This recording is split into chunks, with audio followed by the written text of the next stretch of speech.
Caríssimos, no evangelho que nós acabamos de ouvir, acontece um fenômeno que depois da ressurreição de nosso Senhor, acontece 3 vezes. Jesus ressuscitado não é reconhecido.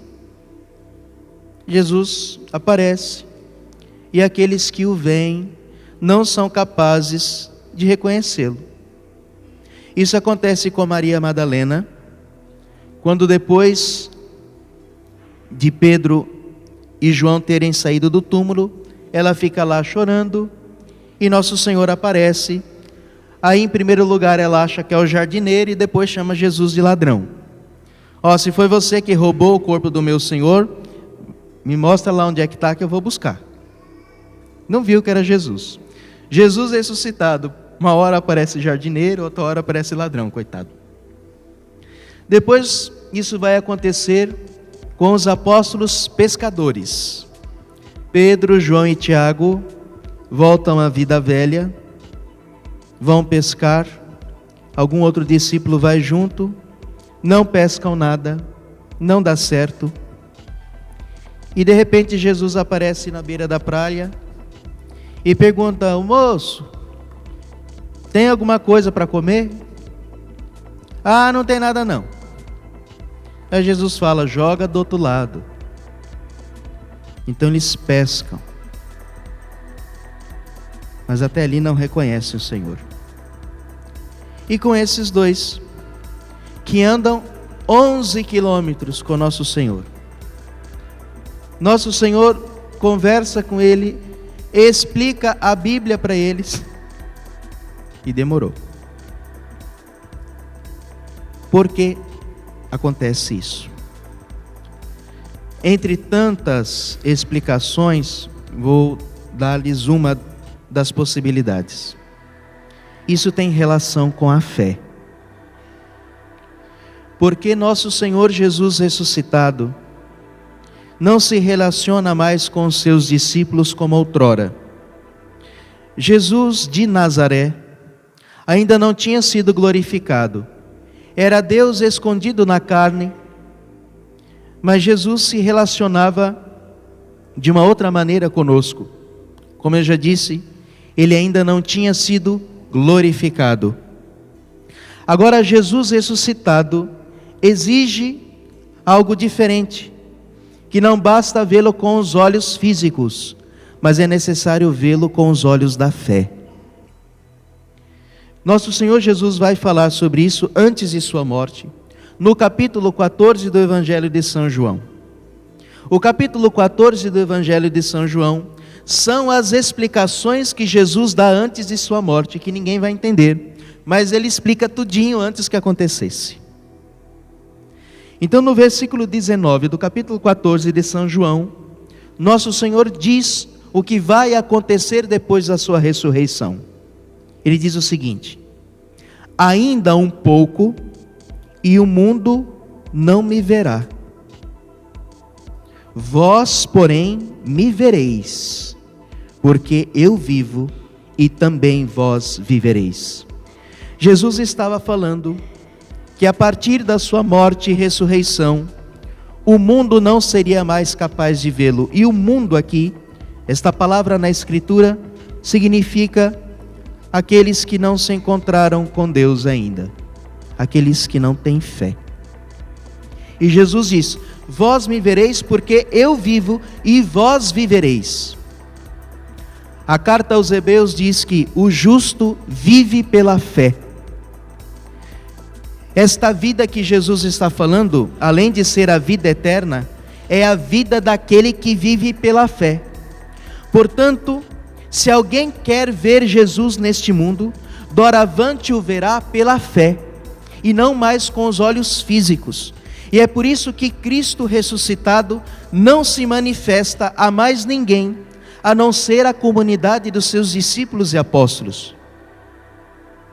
O último a receber uma aparição de nosso Senhor Jesus na Sagrada Escritura, aparição e não visão. João no Apocalipse teve visão, não aparição. A última aparição do Senhor ressuscitado foi a São Paulo. Mas nosso Senhor, na Sagrada Escritura, não aparece a mais ninguém. Por quê? Esta aparição de nosso Senhor se dá no ato da fé.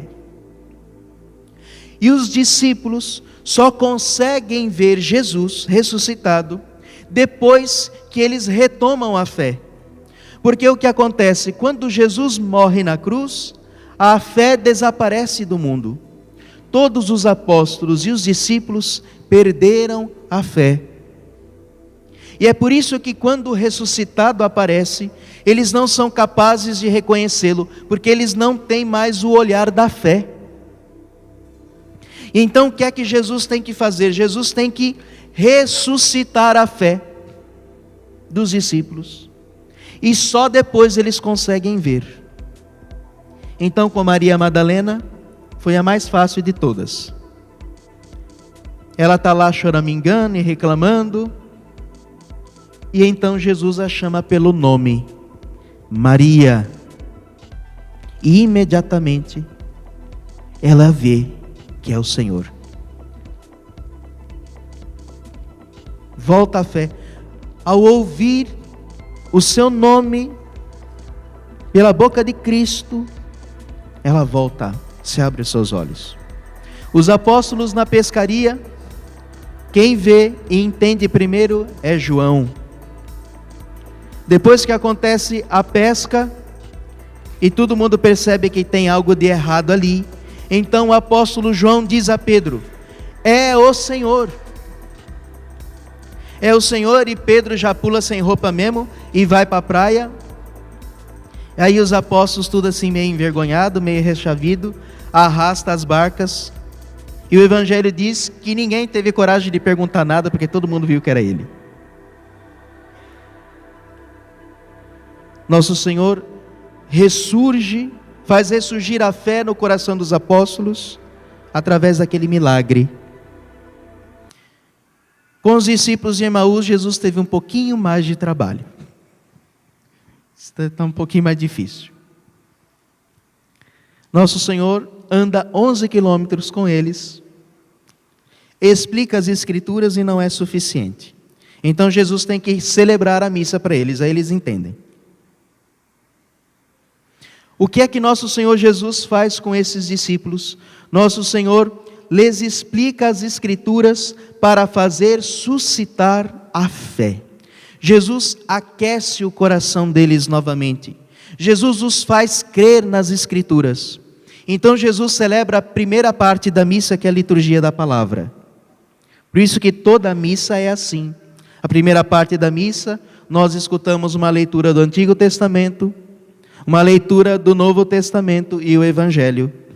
Porque é Cristo que nos explica as Escrituras, a começar para Moisés, os profetas, até chegar nele. É o rito da missa, é o Evangelho eucarístico. Então o coração dos apóstolos, dos discípulos aliás, começa a mudar, começa a se aquecer. Então ali o coração deles estão preparados agora para ver a verdade. E então Jesus faz de conta que vai para outro lugar, mas agora eles já se sentem amigos desse companheiro estranho de viagem, eles já estão afeiçoados e querem ficar mais um pouco com ele. Então o convidam: fica conosco, fica com nós gostou tanto de você. Eles já estavam descobrindo que era Jesus. E então Jesus celebra a missa, a parte eucarística. E na hora do cordeiro, o que equivale para nós hoje, na hora do cordeiro, a hora que o padre parte a hóstia e coloca um pedacinho do corpo do Senhor no cálice com o sangue. Toda a missa nós fazemos isso, na hora do cordeiro. Quando Jesus parte o pão, na fração do pão, que é o ponto mais alto da missa, então os olhos deles se abriram. Meu Deus do céu, era Jesus. Porque agora eles tinham fé. Meus irmãos, é doravante, é assim que Jesus se manifesta no mundo. Nós precisamos crer para vê-lo. porque nós não vemos mais o Senhor aparecer por aí. Raríssimas vezes Nosso Senhor aparece para alguns santos místicos, mas são graças raras. Mas ordinariamente, aqueles que o seguem, o contemplam na vida pela fé. Se nós queremos ver o poder de Cristo ressuscitado, a ação de Deus na nossa vida, nós precisamos crer, e é a fé do dia a dia, a fé da nossa busca diária por Deus, é que nos faz contemplar o rosto do Senhor, é o que nos faz ver o poder de Deus. É pela fé que nós entendemos que o Senhor está conosco todos os dias e todas as horas da nossa vida. Mesmo na hora difícil, Ele está ao nosso lado, caminha conosco e nós não percebemos. Mas nós o vamos perceber se nós crescermos na fé. O tempo da quaresma é o tempo de crescermos, o tempo pascal, de crescermos naquela fé que nós exercitamos no tempo da quaresma. Tudo que nós fizemos na quaresma era para suscitar em nós a fé. E agora este tempo da Páscoa é o tempo de crescer na fé. Porque, meus irmãos, é possível crescer sempre mais. Quando eu digo isso, eu não estou dizendo que você não tem fé. Mas eu estou dizendo que a tua fé pode progredir mais. E a sua percepção da presença do Senhor na sua vida pode progredir cada vez mais. Se muitas vezes nós não percebemos a presença do Senhor na nossa vida, no nosso dia a dia, é porque nós precisamos crescer um pouco mais na fé. E o que nos faz crescer na fé é a vida de oração, é a vida sacramental. É o que aconteceu com os discípulos. Receberam a fé das Escrituras, participaram da Santa Missa, e depois voltaram correndo para anunciar aos outros. Foram partilhar a experiência que tiveram com o ressuscitado. Foram partilhar o pão da palavra. Se nós vivermos assim, nós veremos o Senhor nas horas mais duras da nossa vida. Quando tudo estiver escuro, nós perceberemos a presença de Deus. Portanto, peçamos a Santíssima Virgem Maria, a única que não perdeu a fé, tá? Foi por isso que Jesus não apareceu para ela no Evangelho. Seria lógica que Jesus aparecesse primeiro para Nossa Senhora. Mas ela não precisava. Portanto, peçamos a ela que faça-nos crescer na fé, que nos fortifique na fé, para podermos ver o Senhor.